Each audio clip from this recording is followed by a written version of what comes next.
इथं राहते का कन्फर्म भाऊ? चांगला स्पॉट आहे म्हणजे जुन्याची लंबी आहे.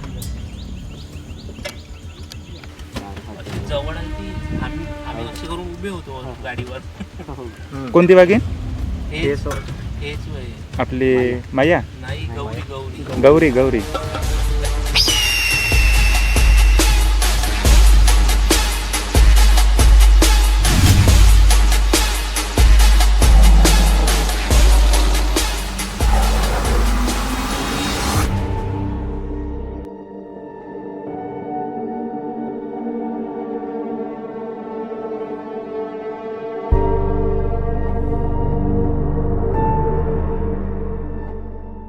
स्वागत है दोस्तों। मामला गेट बफर जोन की दिल दहलाने वाली बात है।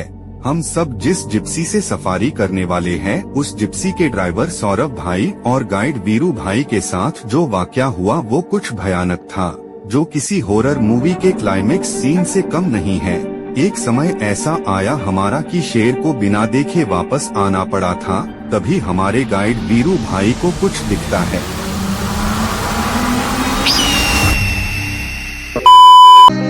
जो अपनी आंखों में हैरानियां लेके चल रहे हो ख्वाहिशों के मुसाफिर, तू जरा रुक जा, मुड़ के देख दोबारा मुझे, मैं हूँ गैर कहाँ जो तू सागर, मैं दरिया तेरा जो तू मंजिल, मैं हूँ रास्ता। ताडोबा अंधारी टाइगर रिजर्व एक भारतीय जंगल है जो महाराष्ट्र के चंद्रपुर और नागपुर जिलों में स्थित है।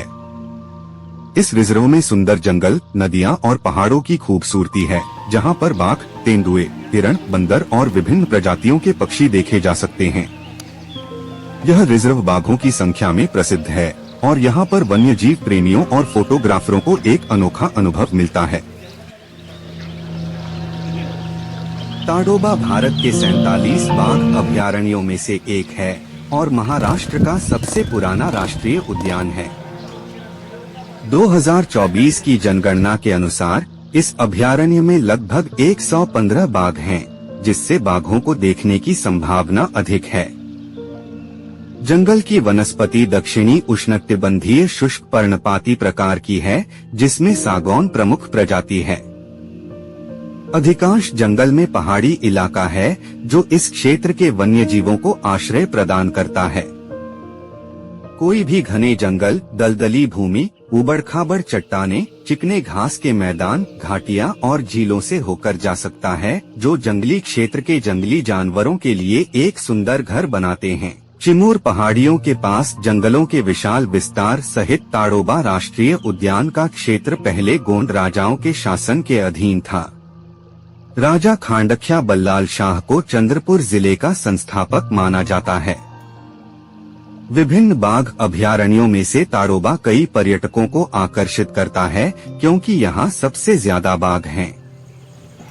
ताडोबा का क्षेत्र गोंड जनजाति का घर है। इस क्षेत्र के मुखिया तारू की बाघ से हुई एक पौराणिक मुठभेड़ में मृत्यु हो गई थी। तब से लोग उनकी पूजा करने लगे हैं। ताडोबा झील के किनारे एक बड़े पेड़ के नीचे उनके सम्मान में एक मंदिर बनाया गया है। 1935 में इस क्षेत्र में शिकार पर प्रतिबंध लगा दिया गया था। 2 दशक बाद लगभग 116 वर्ग किलोमीटर वन क्षेत्र को ताडोबा राष्ट्रीय उद्यान घोषित किया गया। सन 1986 में अंधेरी वन्यजीव अभयारण्य के विकास में समीपवर्ती वन ने योगदान दिया। इस वन्यजीव अभयारण्य का नाम अंधेरी नदी के नाम पर रखा गया है, जो इस क्षेत्र में बहती है। सन 1995 में दोनों को मिलाकर बाघ अभयारण्य बनाया गया, जिसे आज ताडोबा अंधेरी राष्ट्रीय उद्यान के रूप में जाना जाता है।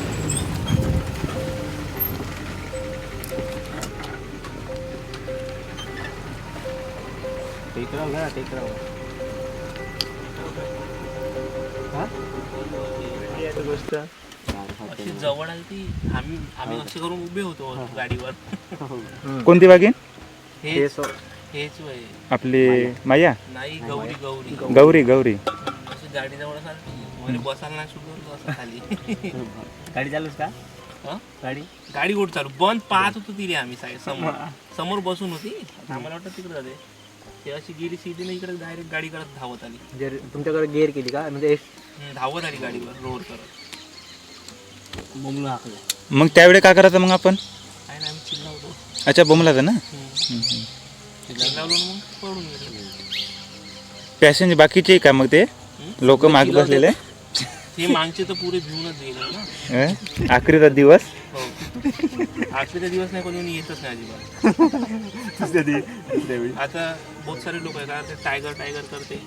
मग दिसल्यावर का म्हणजे आम्हाला टायगर नको दाखवू, आम्हाला असं फोटो हो पुढे फिरव मध्ये. मग स्टार्टिंगला टायगर टायगर दिसल्यावर मग नाही म्हणते. कारण की आता आपल्याला इथं दिसला आपला रोड आहे, आपण जवळ नाही नेत दाखवासाठी आणखी. आता नाही म्हणते जवळ.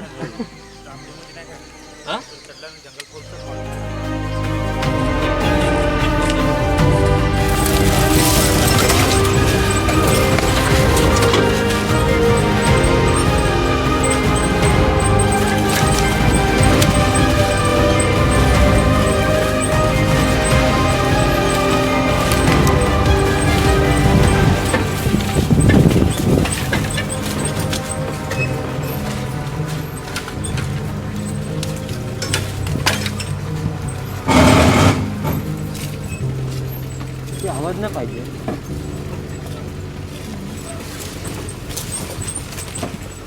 पकडून घ्या.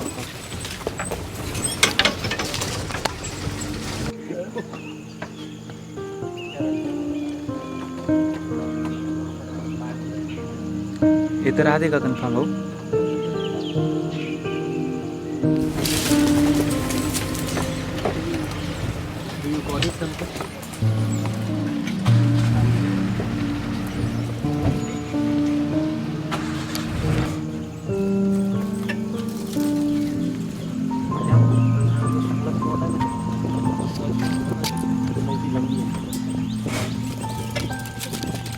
पाहिला ना आम्ही गाडीनं पाहिला. थांब भाऊ, थांब थांब थांब.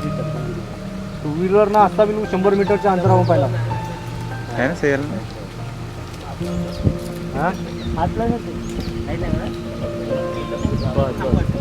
मस्त आलं नाही.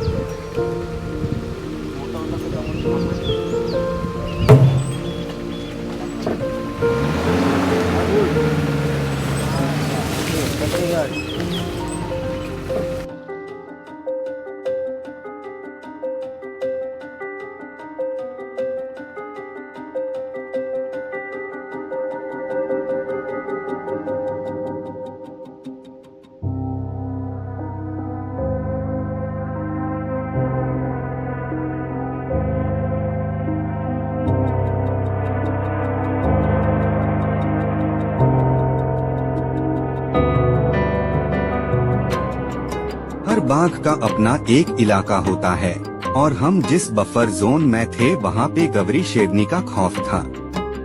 सभी गाइड के पास मोबाइल अवेलेबल रहता है, बिकॉज कहीं पर भी अगर बाघ दिखा तो वो सब एक दूसरे को कांटेक्ट तुरंत कर सके।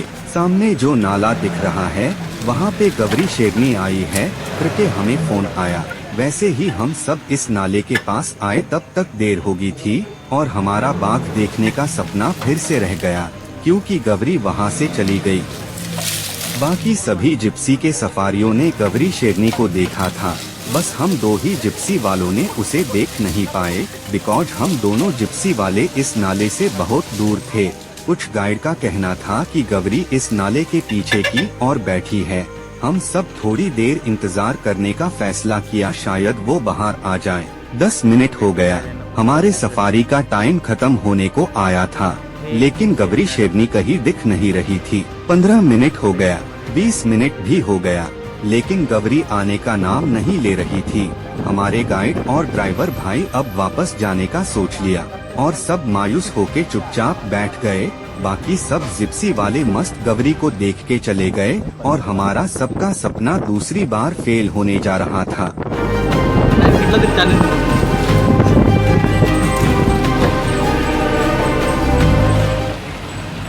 तभी हमारे गाइड वीरू भाई को रास्ते से कुछ जाते हुए दिखता है और वो थी हमारी गबरी शेरनी, जिसे हम सब ने बिना देखे ही जाने का सोच लिया।